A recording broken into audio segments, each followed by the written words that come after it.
my name is Jesse Pruitt. I'm the president of our history club here in town, and I just wanted to thank you guys for joining us on the cemetery tour. We're going to go through the town here a little bit and get some Frankton history, and then from there we're going to actually go up to the Sigler Cemetery and talk about some of our founding fathers and famous historical people. Okay, so we wanted to start this tour by saying that this land is all originally Native American land.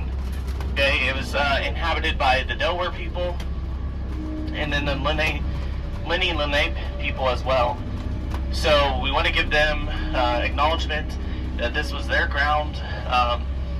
And then in about the early 1800s, this area began to be settled by the English settlers. Okay?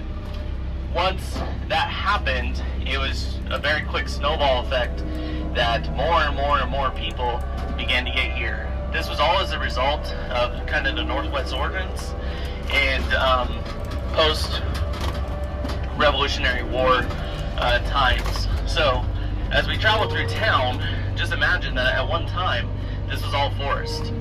Okay? There would not have been open areas. It would not have been cleared. It would have just been completely covered by trees.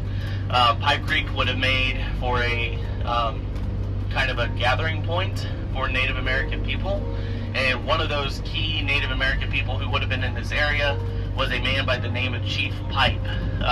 Chief Pipe would have been in this area at one point, although what his role was here is somewhat debated, and he definitely didn't stay here, and he definitely wasn't born here and didn't die here. He was just in this vicinity. So in the 1850s is when we start to get our early Frankton history that starts to emerge. So we're going to take a little side tour here and see a couple things. So I'm going to pause that story. This road right here, Lafayette Street, is angled, and I know many of you know why it's angled, but for those of you who don't, is because the railroad used to be along these trees over here on the right side of the road. So behind MJ's and behind these storage lockers would have been where the railroad was. If you look on the other side, there's our famous train depot. This is where the train would have stopped. And you might be asking, well, hey, how did the train stop here if the railroad tracks were all the way over there? Well, this is not its original foundation. This train depot was on the other side of the road at one point, and the train would stop there. This was a passenger train as well as a goods train. So it would transport materials and goods, but also, more importantly, people.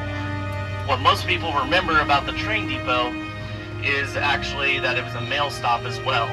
The trains were absolutely vital to getting our mail from one location to the next before rapid transit that we have today. So the train depot was originally across the street. They would always collect the mail, put it in a bag, hang it out on a hook, and at one point when the train stopped actually stopping at Frankton, it would come by and they would grab the mail off this hook without stopping and take it on to the next location. So that's what most people still remember about the train. The trains ran into the 70s. I don't know exactly when they stopped altogether, but obviously now the train tracks are gone. And most recently, down by the sewer plant, they took down one of the last trestles in this new construction that we have. Okay, so we're going to make a U-turn here. I just wanted to tell you about that and continue on our trip of early Frankton history. In the early 1800s, a man by the name of Jacob Sigler moved to this location. At that time, the U.S. government, through the Homestead Act, the Northwest Ordinance, they would give you land, but one of the rules was you had to clear it. Remember, this was all forest. So this was all forest. You had to settle the area, homestead the area, and clear the area to actually be granted ownership of the land. So Jacob Sigler moved to this area, along with some others, and we'll talk about them later as well. But the legend goes is that when he moved to this area, there was no houses, there's no place to stay, so he made his home inside of a sycamore tree. And that's, if you see our history club members, they're wearing yellow shirts. That's the message behind our shirts. It shows a sycamore tree and a guy standing there. The sycamore tree is hollowed out like somebody had lived there. Obviously, he didn't live there for long, but it's where he would have originally made kind of his shelter for the night, at least. Jacob Sigler started clearing land, and it became, once he cleared his land, he had to go up to Fort Wayne, and today, Fort Wayne takes us all of 90 minutes to get to. Back then, this was a 2-day journey, where the legend goes is that he was followed by wolves, he faced all kinds of perils and hardships, and he ended up making it to Fort Wayne, though. And once he got to Fort Wayne, he had to register for this land. He was granted a tract of 80 acres through the Fort Wayne office, and somewhere History Club actually has that original deed of some of that land. So Jacob Sigler became kind of this first person to own what we would now call our town of Frankton. Now, how does Frankton become a town becomes a little bit later. In the 1850s, a man by the name of Francis Sigler, who is Jacob Sigler's son, actually sat down along with a man by the name of Alfred Makepeace, and they plot out the town. Okay, so they take that 80 acres that Jacob owned plus other land, and they divide it up into parcels and make a town, a village at the time, called Frankton. Frankton isn't officially incorporated in the 1850s, though. It's not until 1870s that Frankton actually becomes a town that's official and registered and all those things. Okay, so we're starting to make our way down Sigler Street. So Jacob Sigler, Francis Sigler is where Sigler Street would have gotten its name. That's why it's called what it is, because those were really those first people who inhabited this area and are considered kind of the founding fathers of Frankton. Frankton gets its name from Francis. Francis, short for Francis, is Frank, and then they add ton onto the end as in a town, and then we get Frankton. So, as we turn here, a couple other things. Frankton hasn't always existed by itself. It's relied on other towns, but at one point, Frankton actually became a pretty large little blossoming town. And that is because they found something called natural gas here. Natural gas is very common in Indiana, and it created what's called the gas boom in the 1880s. Okay? In the 1880s, with the finding of natural gas, they could use natural gas to easily make glass. And that's why you have companies like all the art glass from Elwood, you have the Ball Brothers in Muncie. Frankton had its glass factories as well, because they found this natural gas.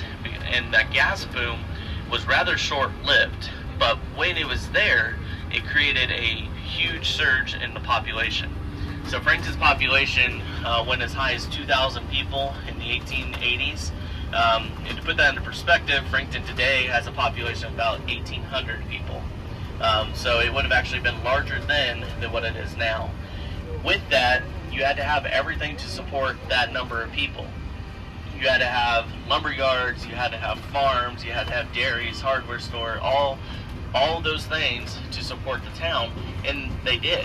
So Frankton had tons of different businesses that are no longer with us, and you can see a lot of those artifacts in our history museum.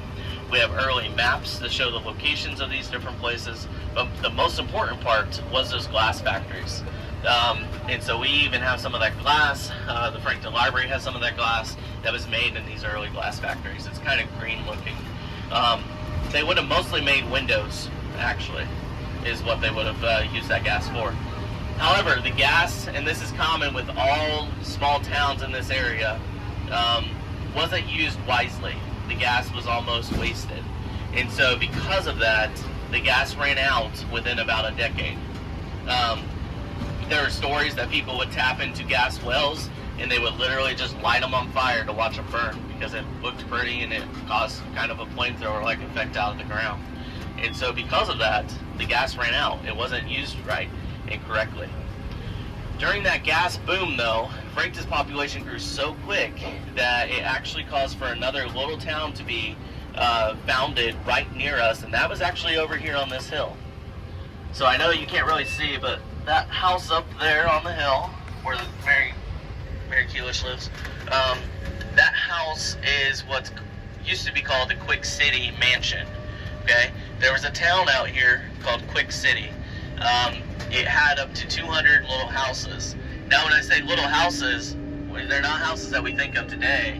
Instead, they're like one-room shacks, okay? But their foundations were out there. Some of them are still out there. They had roads. They had a railroad stop. They had a grocery store. All kinds of little things existed out here. And what's now just completely gone, okay? The only thing that remains is the Quick City mansion, which is still inhabited today. So, Quick City was founded by a man named Cornelius Quick. I refer to him as the Rockefeller of Frankton, okay? He was incredibly wealthy, mostly due to banking, but also because of this gas boom that came into this town. And so when we get up here, we're going to be able to see some of that. Cornelius Quick was, when he left this area, he relocated to Anderson. When he died, he is buried in Anderson. He's not buried back here. But you will see lots of Quicks buried back in the cemetery. What happened to all the houses? Some of the houses were actually sold as a whole, and they were actually moved, I think, up towards Summitville. Don't quote me on that part. If you ever get a chance to talk to Kathy Keelish, because her family owns that ground now, her grandmother, she has lots of stories about Quick City and things like that. And we actually have an interview on our YouTube channel with Kathy about Quick City that you can watch. Yep.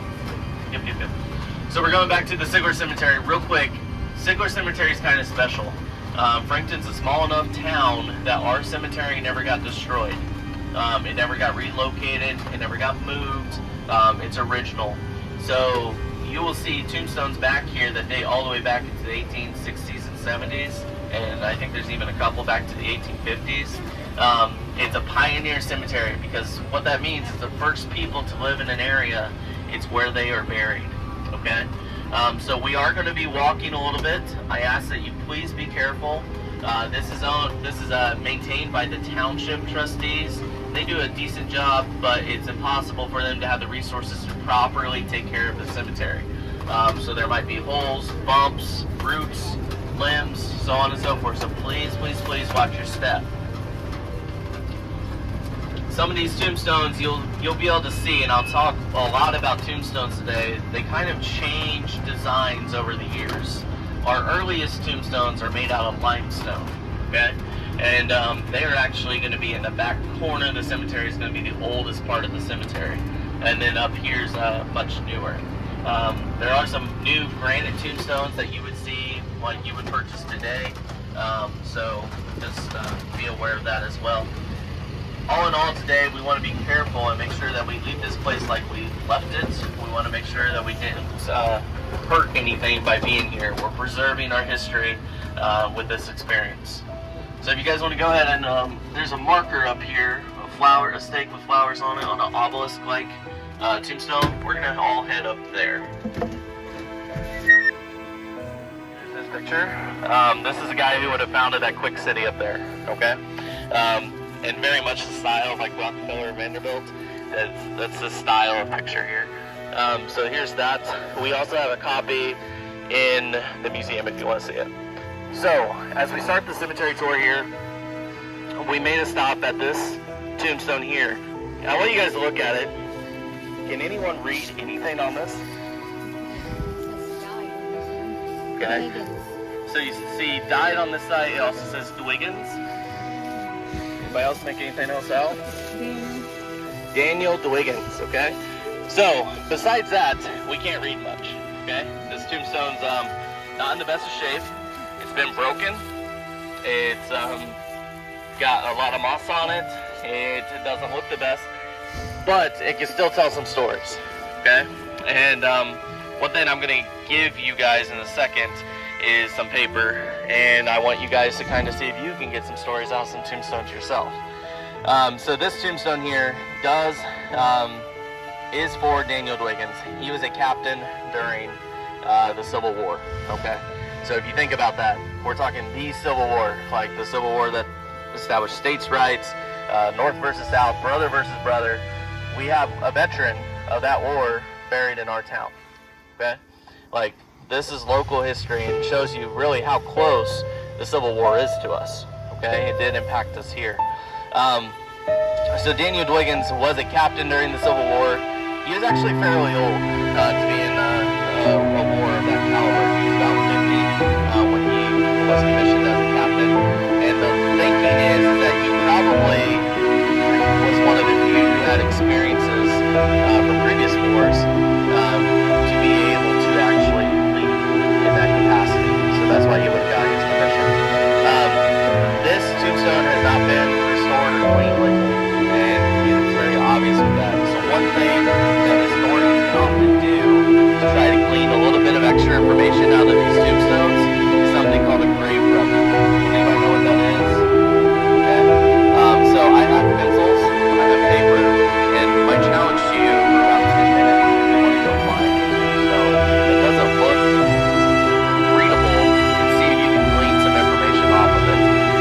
This is done by historians, it's done by genealogists to get a little bit of information out.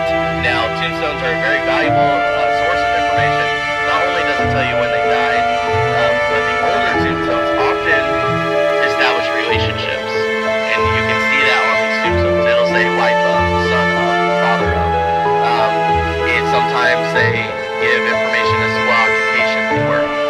Military tombstones will often include military information as well. Okay? So I'm going to give you about 10 minutes to walk around this cemetery. I want you to notice one more thing as you do this, especially back here. Some tombstones are very, very light. Okay? Some tombstones don't look very light. The reason why is that our students at Frankton High School have actually, for the last 3 years, slowly been cleaning these tombstones as a service project. So that each year for the day of service, there's a class out here working, and they spray something called D2 on these tombstones, and it doesn't hurt the limestone at all, but it eats everything else off. And then the longer it can stay there, the better it will work. And so they really have focused back in that corner, that oldest section. So some of those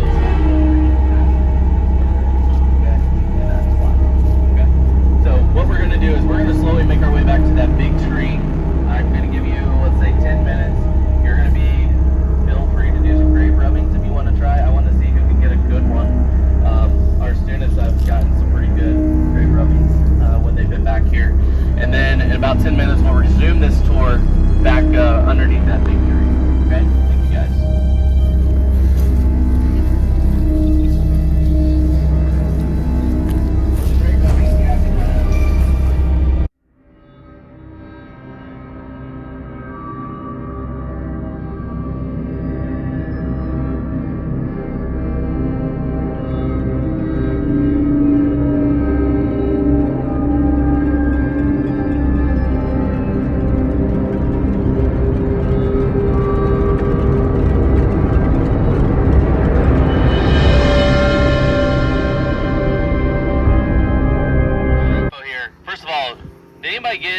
Some information off their tombstone.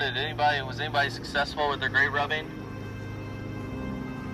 Awesome. It's very common once you kind of understand the layout of most tombstones, you'll see a lot of the same stuff. So let's see what we can see here. Yeah, we got a year here for sure. And then it says aged.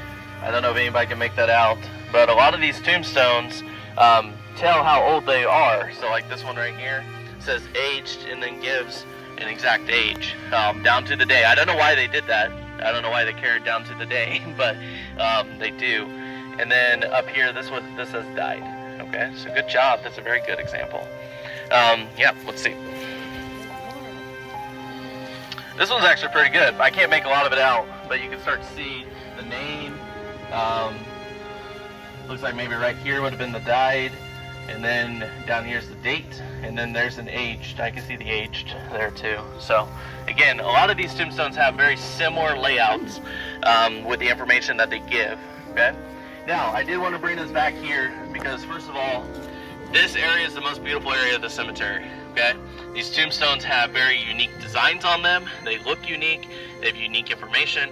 And then this one in particular, this is the Jacob Sigler I was telling you about on the way here. Okay. So this is the guy who would have first inhabited this area, who would have first owned this parcel of land, and really is who we would consider the founding father of Frankton. Okay, And again, Frankton name comes from his son, Francis. And there's a whole bunch of information on them out there in this family. The genealogy of this family has been very well done.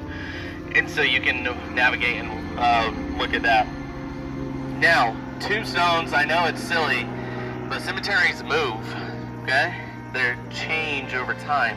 This tombstone's been broken. You can tell that, it's obvious. And then it's been supported, and they've tried to repair it, okay? I want to point out the differences between these two. This is Margaret, so this is his wife. Margaret or Mary? Mary, sorry. Mary, his wife. And if you look at the differences, what's the most obvious one? Taller, okay? There's a pretty good chance that this one was once this tall, and it's been broken. And the reason, the evidence for that is look at the base. The base is made out of concrete, okay? It's not made out of limestone or anything else, or a mortar. And so because these are concrete bases, concrete wouldn't have been as readily accessible at this age that it is now. So it's very likely that these have been reset, okay? Which we applaud their efforts and we appreciate their efforts, because this one was likely on the ground, unreadable, and not saved for anybody, okay? And because of their efforts of resetting it into concrete and repairing it, we have it now to show you guys and to preserve our history, okay? So we appreciate those efforts of people in the past. And if you look around, you can see this one's been knocked down. That wasn't like that long ago. So this one could really be reset. There's one up there that's knocked down. And I'm not going to say that it's vandalism, because a lot of times it's just acts of nature, okay? There's all kinds of trees around here. It's very likely a tree could have knocked these down, okay? So we just want to be mindful of this as we go and we touch tombstones and we walk throughout this cemetery of the efforts of people in the past to preserve their history, and also just any efforts that we can make to maintain it, okay? So this would have been the founding couple, kind of a Frankton. That's why we wanted to start the tour here. And then we're going to move back just a little bit over to this tombstone, this next marker over here. Now, as we move throughout the cemetery, I want to see who can find the newest tombstone, okay? So look for some dates to see who might be able to find the newest tombstone here.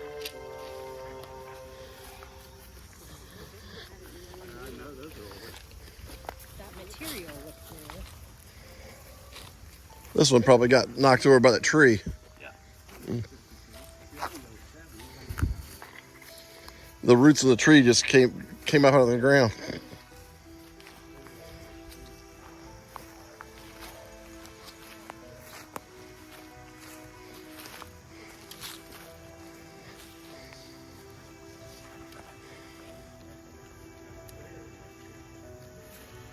Okay, I'm going to briefly talk about this one, and then if you guys want to move around, we'll have another 5 minutes or so of movement before we reconvene for the last two. This right here is Walter Etchison, okay? This is the importance of names in history.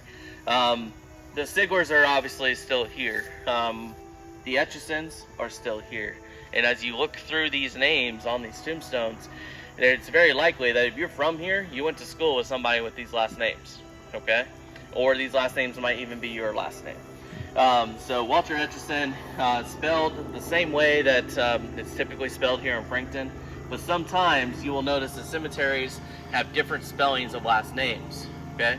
My name is spelled P-R-U-I-T-T, but in cemeteries I've seen it P-R-E-W-I-T-T, P-R-U-E-T-T.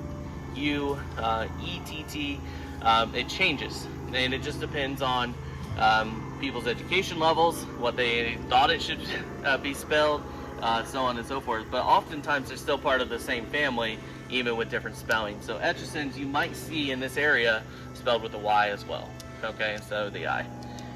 Walter Etchison was one of the very first people here as well, okay? He would have been right behind Jacob Sigler. He owned a large area of land here, and I believe the first election actually happened in his log cabin, okay? So they, very influential family, and that family's put down roots, and they're here still today. So I want to give you guys a chance to walk around, notice the designs of tombstones. A lot of them have some sort of art on the top. Some of them are in different styles. There's a log tree back there. There's a log over there. So just notice that. Again, you're going to look for the newest date. there is a small area down there that's like a family plot. That was completely overgrown last year, and our students cut it out and cleared it out on the day of service back in May. So if you want to see that, kind of go down this hill and around, you can see that that would have been a family kind of plot. When we're done in about 5 minutes, we're going back up on the hill to that first obelisk that you guys went to instead of the one I wanted you to go to. We're going to go there. This tombstone right here, first of all, I want you to notice the change in the tombstones, okay? Back there, we're dealing with mostly limestone slabs, okay? Different architecture. These are hollow. These are metal, okay? Those are going to degrade over time, and they're eventually, even if they're well taken care of and they're maintained, they're eventually going to be flat, okay? Now, I give props to us for keeping them in as good a shape as they are for 150 years. But this one right here, this is going to last for centuries, okay? This type of metal is very rust resilient. It's like a cast type of metal. The problem is that they're a little bit more brittle, okay? And you can see them around here where they're broken. There's one over there that has panels on it, and the panels are broken out, okay? So a little bit more susceptible to vandalism, and when the vandalism occurs, it can't be easily fixed, okay? But left untouched, side by side, this one's going to outlast the limestone every time, okay? This particular tombstone is a Francis Sigler. If you've been looking at the names that you've been looking around, you will probably see multiple Francis Siglers. You've probably seen multiple Jacob Siglers, okay? When you think about it, think about your own families, there's very likely multiple generations that have the same names, okay? No exception back here, okay? I named my own son after my grandfather, who I was also named after. So names tend to go from generation to generation, okay? Now, I do want to point out that this is the Francis Sigler that Frankton would be named after, okay? He would have died in 1865. Does anybody else see a very similar Francis Sigler? Right here, okay? Exact same information. So why does the guy have two tombstones? Okay? This is the stories that our cemeteries can start to tell us. This was probably the original stone, and if you look at it, the top of the stone has a hole in it. This means that there was a rod there, and likely this was a much bigger stone. Okay? Where the top is, I don't know. There's a very good chance it's right nearby. It's just under the ground. Okay? So this was probably the original stone. This is probably a family stone that was made soon afterwards because of the panels. Okay? So this commemorates him, even though he's buried over there. Does that make sense? And you'll see that at different cemeteries, that stones have been created after the fact to honor those who've gone before. And oftentimes it's a family thing that happens. You also see the difference in the architecture between the two. It indicates that this was probably afterwards. So you can see that throughout this cemetery as well. You see some more of the broken metal stones there. We are running out of time at this cemetery, so I do want to point out our last one over there is the Canaday family. Again, one of the early families to Frankton. They're still here today, and I just wanted to kind of recognize that's some of their early ancestors there as well. Okay? So we are going to actually gather back on the trolley. We need to move on to the French cemetery so we have time. If you don't mind giving one of the yellow 91, I believe, is down there on the hill, right? That is the newest tombstone. Real quick on that, that is a pauper tombstone, okay? So cemeteries, old cemeteries like this, if they have spots available, if somebody dies and isn't claimed or doesn't have money for a funeral or tombstone, they'll sometimes be buried as a pauper, and that is a pauper tomb. Okay, so they stick out like a sore thumb because they don't match the rest of the cemetery because of their age usually. Okay, sound purposes. Yeah.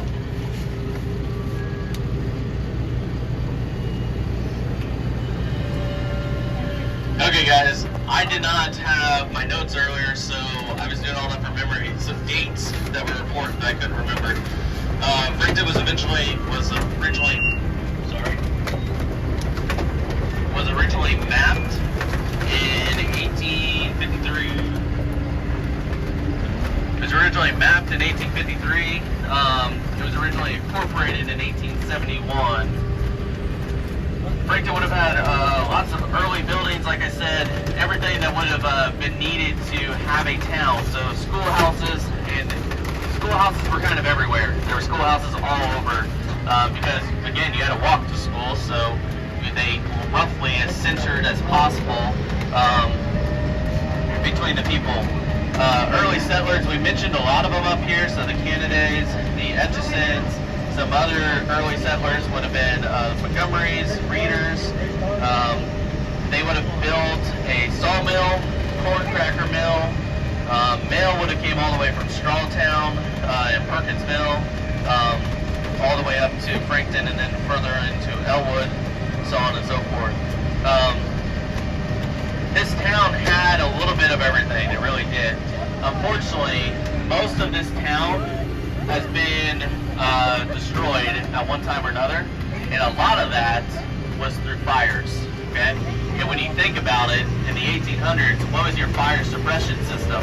You don't have sprinklers, your fire department is using pumps and wells, so fires were the enemies of the 1800s to small towns, and ours is no exception. So a lot of our earliest buildings were burnt, okay? They burnt down, they're gone. Really that strip right along Washington Street with Bernie's Bar, that is about the oldest section of town, and even that's not completely original. So we've unfortunately lost a lot of that. You guys look over here, the sewer plant. When they did the construction here on the corner there used to be very visible the railroad trestle. So they did tear that down. It was one of the last remaining signs of kind of that railroad system that would have went through this area, would have stopped at Quick City and continued on up into Elwood and further on up. Eventually it ended up in Chicago. So as we go through here, we're going to be turning on to Washington Street here. Just imagine how this would have looked hundreds of years ago with more trees, but also a new blossoming small town. We do have a picture in our Heritage Pop-Up Museum of an early view of Washington Street, and it's looking from this direction down the road. So stop by and check that out as well. So I want to take a brief moment here and just talk about our history club. Our history club is it's a club where we meet once a month on the fourth Thursday of every month. Anybody can join. We love to have you visit us and come to our meetings. To actually join and become a member, we do have dues, $25, and that's just to continue our efforts, okay? Our efforts are really to preserve and restore as much history as we can of our small town. Right now, we're working on guest speakers. We're working on recording oral history of our town. So if you know anybody who would be interested in presenting to us, who you think would have a lot to say about the history of our town, we'd love to get them involved and love to invite them to our meetings. So as we move down Washington Street here, we're starting to approach this last section of Frankton that would have been oldest and original. Now, the Frankton was home at one point to an opera house, okay? Opera houses were once the go-to entertainment of the time. It's where people would go to see shows and listen to music.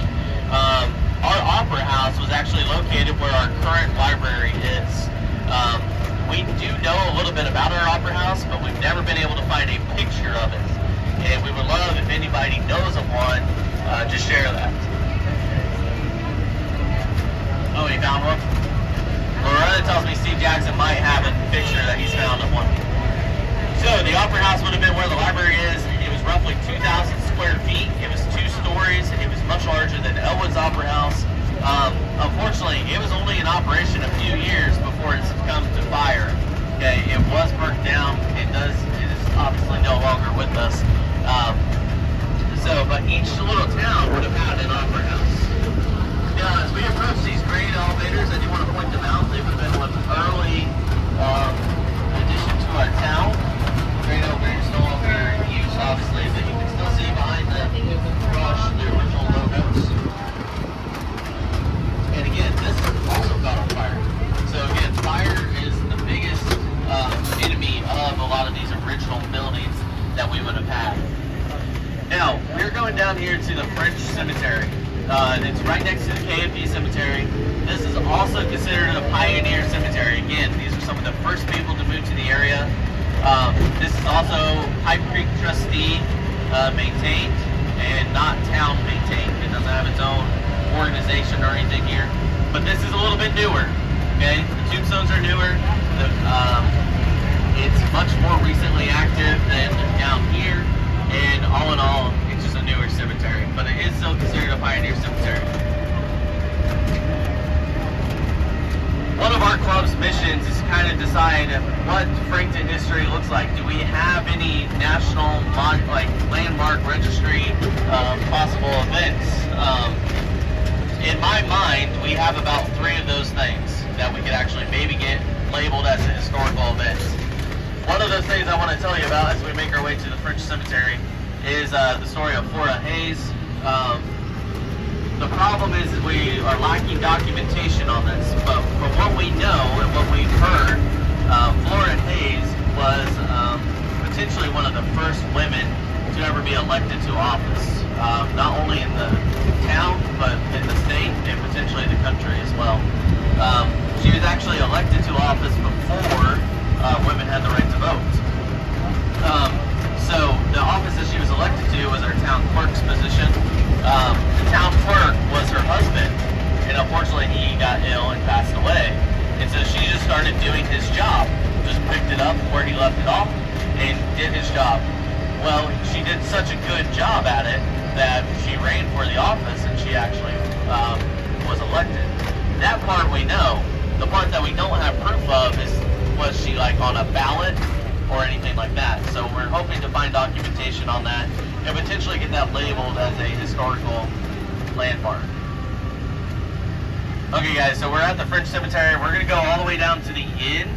There's a big granite tombstone that says French on it. We're gonna go all the way down there and just work our way back. The Cemetery Commission says it's the only one in the county that's in that style. So it's just a rather unique tombstone. Okay, we're going down here.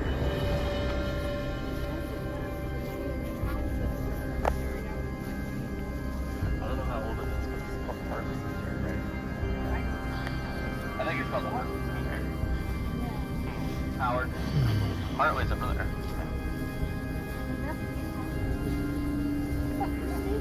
I haven't visited it, I'll be honest. I think it's online.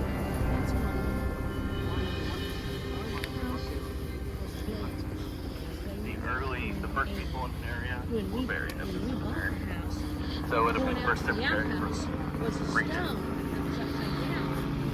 Usually that means they're mid 1800s or so.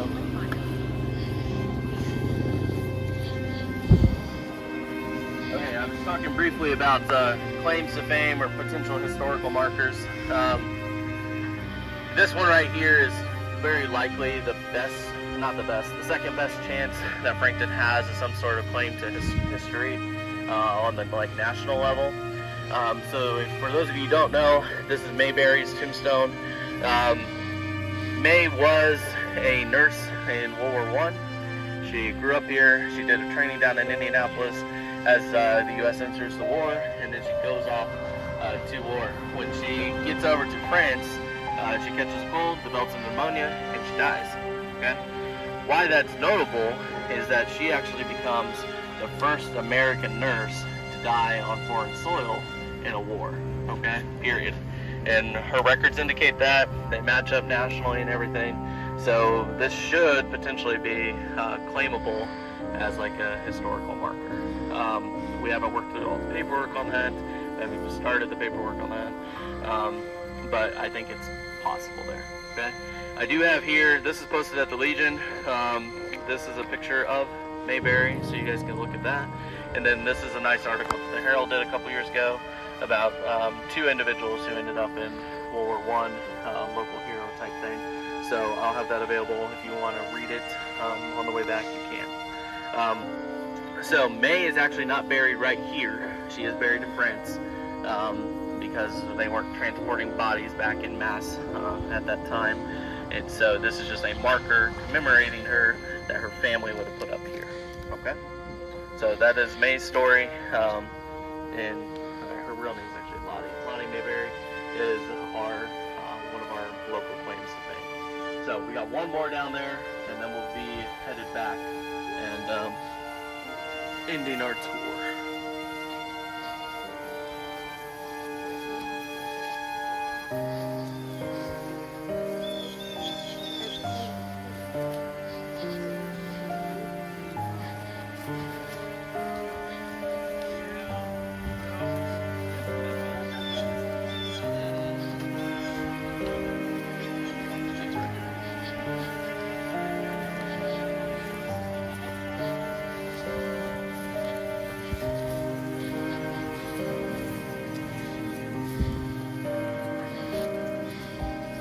Okay, the last tombstone we're going to see today is Captain James Owings.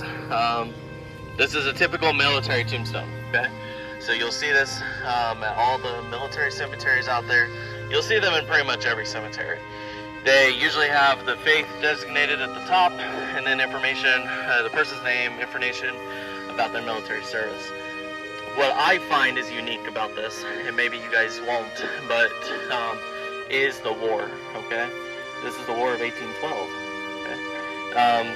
So this is an old war. This is a veteran of that war who's buried in our local town. Okay, this town didn't even exist as that war is being fought. Okay, so to me that's notable to point out his claim there in addition to our town history.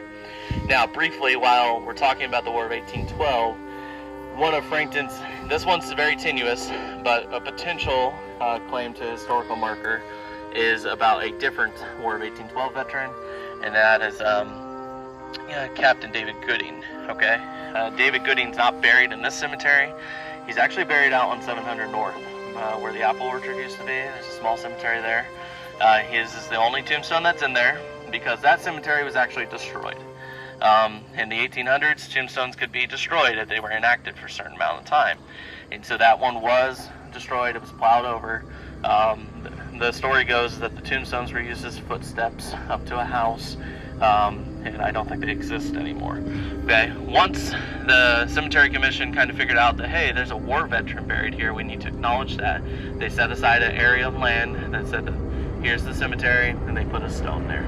He's likely not buried there. There's some debate as to if the cemetery even should be in that exact spot, but they do have a spot set aside for him, and that is Captain David Gooding. Now, the reason why he is so important is that there are three sources that claim that he was actually present at the Battle of the Thames, which was where Tecumseh was killed, okay, during the War of 1812. And there are some claims, and I have two of the books here, that claim that Captain Gooding would have actually been the one to kill Tecumseh. And the reason why is he was the aide-de-camp of the captain, or the general who usually gets the credit for it. But everybody said that Captain Gooding actually dealt the final blow. That's what these sources say. Now, the problem is these sources came around 40, 50 years after the event. So while they're kind of first primary hand sources, they're really secondary sources, and it calls into question about, has that story been exaggerated? Did that really happen? And there was no eyewitness accounts at that time written down to acknowledge that history. So it's wouldn't qualify because of that, but just a story I would like to tell. So if you're on 700 North, stop by and see that cemetery. There's a small little path back to it, and it's the only tombstone in there. So we're gonna go ahead and board the shuttle, make our way back to the Heritage Building. Sorry, we're running a little late. We got a late Any start. idea what this here is? There is. It's a family plot. Oh, okay. I don't know. There's a stone in there and all, but it's since there's flags there, there should be. Yeah.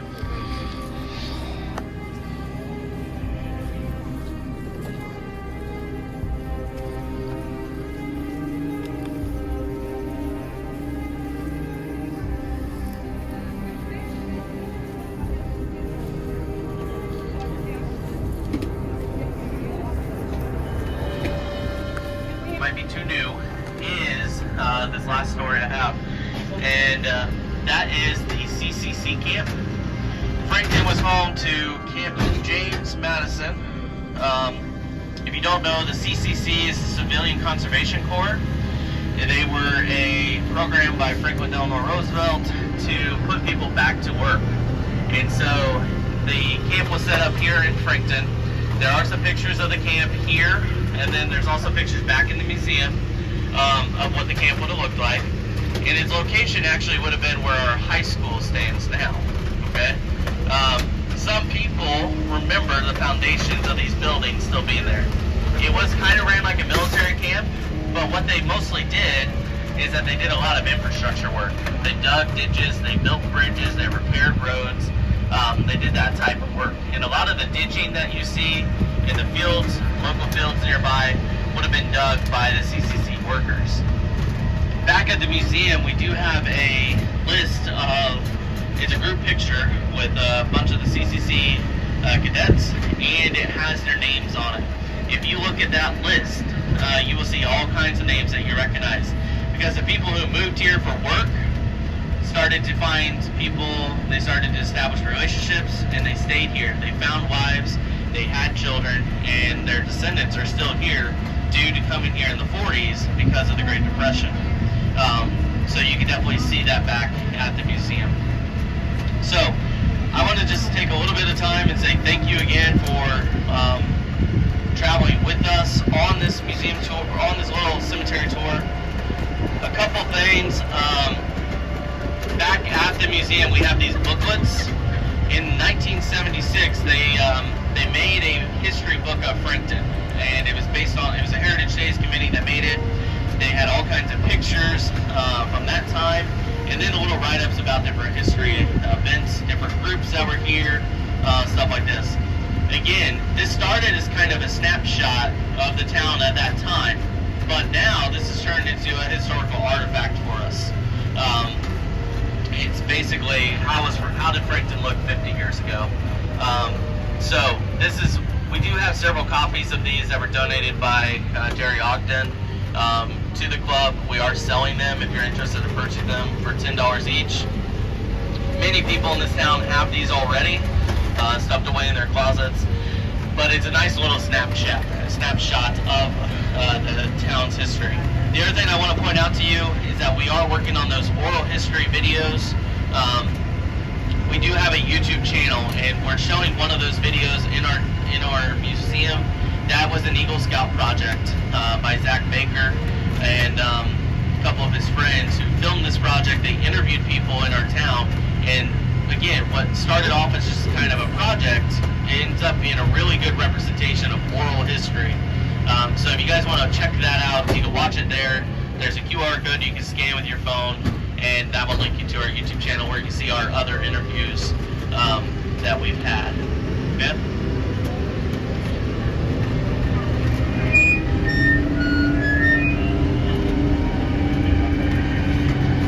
Okay, guys.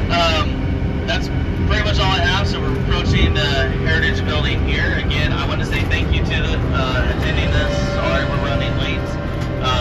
It's not everybody who wants to hop on a trolley and go learn about history every day. So, but if you are interested in supporting our club or working on different projects and events like this, if you want to see more of that, we'd love your support. And if you want to come out and join every fourth Thursday of the month, we have open meetings at the Heritage Building. So watch out for the post on Facebook.